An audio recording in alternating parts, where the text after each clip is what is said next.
एक शाम एक लड़का एक लड़की को डेट पर बुलाता है। वो लड़की उसकी वाइफ ही होती है।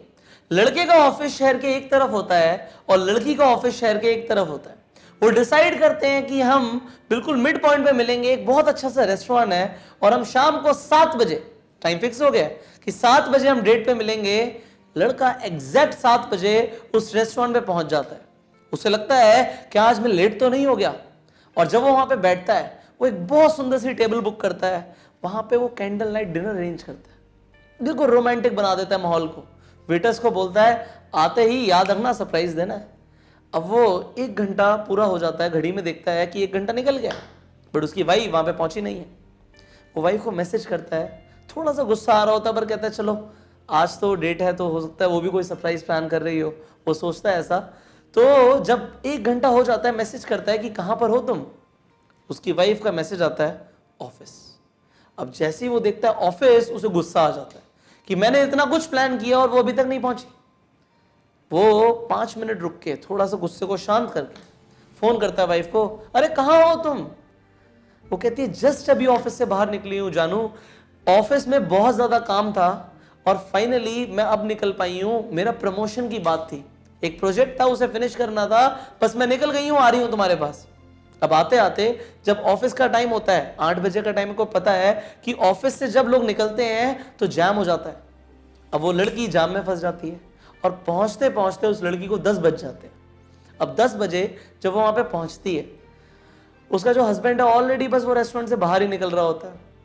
वो बाहर निकलते हुए बोलता है चलो कोई बात नहीं, हम फिर कभी चल लेंगे डेट पे, आज का दिन तुम्हारे लिए बहुत अर्जेंट था, कोई दिक्कत नहीं है, हम फिर कभी चलेंगे। वो कहता है एक बात बताओ, परसों तुम क्या फ्री हो? तुम्हारी जो फेवरेट मूवी है ना वो फाइनली रिलीज हो गई है, परसों रिलीज हो रही है और हम बिल्कुल वो मूवी देखने जाएंगे। वो कहती है अरे आज मैं इतनी मुश्किल से टाइम निकाल के आई हूँ, परसों तो मैं बिल्कुल नहीं आ सकती, मुझे अभी बहुत ज़रूरी काम है और उस काम से मैं अभी निकल नहीं सकती, मुझे प्रोजेक्ट हेड बनाया हुआ है, मेरे ऊपर जिम्मेदारियां हैं। अब जब वो ऐसा बोलती है तो हस्बैंड कहता है चलो कोई बात नहीं। वो घर आ जाते हैं। अब ठीक 1 महीने के बाद उस लड़के को डेंगू हो जाता है, किसी को भी हो सकता है, एक छोटा सा एक डेंगू, एक मच्छर काट लेता है तो डेंगू हो जाता है उस लड़के को। बट उस लड़के की प्लेटलेट्स इतनी जल्दी डाउन होती हैं कि वो लड़का हॉस्पिटलाइज्ड हो जाता है पूरी तरीके से। अब वो हॉस्पिटल में इतना ज़्यादा बीमार हो जाता है कि उससे कुछ खाया पिया नहीं जाता, उसका पूरा शरीर मानो सिकुड़ता जा रहा है, सारा मांस उसका खत्म हो गया बॉडी से। वो लड़का, आंखों के नीचे उसके गड्ढे आ गए हैं और ऐसा लग रहा है कि ये लड़का बचेगा नहीं। वो लड़की उसके पास आके खड़ी हो जाती है और वो उस लड़की को कुछ बोलता है। वो बोलता है तुम्हें पता है मैं बचपन से तुम्हें प्यार करता था, जब हम छोटे थे ना हम गली में खेलते थे, तभी से पता नहीं मुझे ऐसा क्या होता था कि जब तुम मेरे सामने आके खड़ी हो जाती थी मेरा दिल धड़कने लगता था। उसके बाद हम स्कूल में गए, स्कूल में हम साथ में थे, पर मैं तुम्हें कभी बोल नहीं पाया कि मैं तुमसे कितना प्यार करता हूं। फाइनली तुमने शहर के सबसे अच्छे कॉलेज में एडमिशन लिया, हमारे पास इतने पैसे नहीं थे पर मैंने घर वालों को बोला कि पिताजी मुझे इसी कॉलेज में जाना है, मुझे कुछ बनना है, और तुम्हारे चक्कर में मैं उस कॉलेज में गया, पर कॉलेज में भी हम साथ में नहीं रह पाए। कॉलेज के फाइनल डे पे जब मैंने तुम्हें प्रपोज किया, इतनी हिम्मत मुझे नहीं पता कि मुझे कहां से मिल गई कि मैंने तुम्हें प्रपोज किया और फाइनली हमारी शादी हो गई।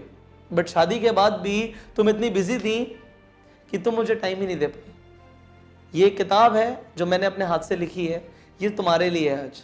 वो किताब पकड़ा के जैसे ही वो आई लव यू बोलता है अपनी वाइफ को, उसकी सांसें थम जाती है।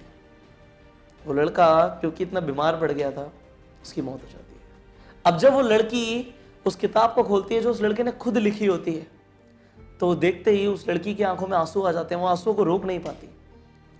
उसमें लिखा होता है 101 ways to make her feel special।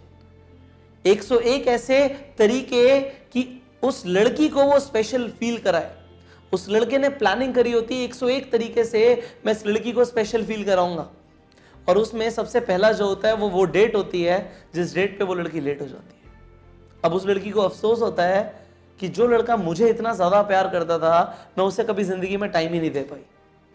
और ये सिर्फ उस लड़की के साथ नहीं है, ऐसा हमारे परिवार में भी होता है। हो सकता है आप भी अपने हस्बैंड को या वाइफ को उतना टाइम नहीं दे पा रहे हो। रिलेशनशिप में जो सबसे इंपॉर्टेंट एसेंस है वो है वक्त, और वक्त बहुत जल्दी निकल रहा है। सही वक्त का इंतजार करते करते जो वक्त हाथ में है उसे मत गवा दो, बल्कि जो वक्त है हाथ में उसे सही बना लो ना। जो वक्त है हाथ में उसे यूज करो।